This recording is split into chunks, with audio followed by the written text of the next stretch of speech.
BJP के इकलौते मुस्लिम उम्मीदवार से मिलिए। मोदी के इस दांव से अब मुस्लिम वोट भी बीजेपी के साथ हो जाएंगे। रिटायर्ड वाइस चांसलर, विधायक और अब सांसद पीएम मोदी के सबसे फेवरेट कैद से बने अब्दुल सलाम बीजेपी के लिए खींच कर लाएंगे 56% मुस्लिम वोट।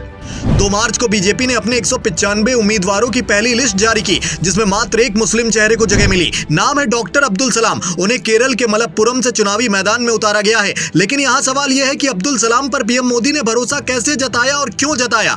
क्या ये कोई रणनीति का हिस्सा है? इस सवालों के जवाब तलाशें उससे पहले ये जान लेते हैं कि आखिर अब्दुल सलाम है कौन।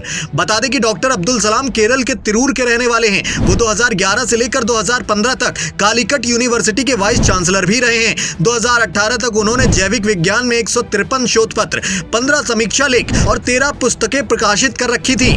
एक रिपोर्ट ये दावा करती है कि अब्दुल सलाम के खिलाफ कोई भी आपराधिक मुकदमा नहीं है और उनकी घोषित कुल संपत्ति 6 करोड़ 47 लाख रुपए है।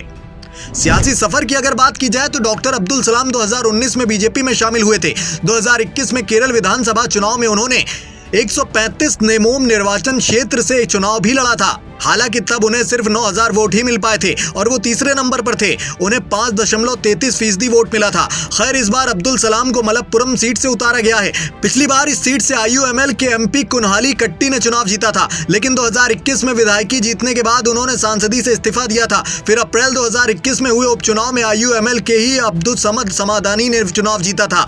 अब सवाल यह है कि क्या इस बार मलप्पुरम से बीजेपी के अब्दुल सलाम जीत हासिल कर पाएंगे? वैसे केरल का राजनीतिक इतिहास देखा जाए तो केरल से लोकसभा की 20 और विधानसभा की 140 सीटें आती हैं। साल 2014 के लोकसभा चुनाव में बीजेपी को यहां 10% वोट मिला था, जो कि 2019 के लोकसभा चुनाव से बढ़कर करीब 13% पहुंच गया था। हालांकि सीटों के मामले में बीजेपी को सिर्फ अंडा ही मिल पाया था। इसी तरह 2021 के विधानसभा चुनावों में भी बीजेपी ने 115 सीटों पर चुनाव लड़ा, लेकिन 14% वोट पाने के बावजूद एक सीट भी हासिल न हो पाई। कुल मिलाकर केरल में उम्मीद कम ही नजर आ रही है। लेकिन अब जब बीजेपी ने 400 पार का नारा बुलंद किया है तो यह महत्वपूर्ण हो जाता है कि बीजेपी हारी हुई सभी सीटों पर जीत का परचम लहराए। ऐसे में केरल में बीजेपी ने मुस्लिम उम्मीदवार को उतारने से भी गुरेज नहीं किया है। हालांकि 17वीं लोकसभा के चुनाव में बीजेपी ने कुल 6 मुस्लिम उम्मीदवार चुनावी मैदान में उतारे थे, लेकिन जीतने में एक भी कामयाब नहीं रहा था। यानी 303 बीजेपी के सांसदों में एक भी सांसद मुस्लिम नहीं था। लेकिन इस बार के नतीजों में क्या कुछ अलग हो सकता है, ये चुनाव नतीजों के आने के बाद ही साफ हो पाएगा।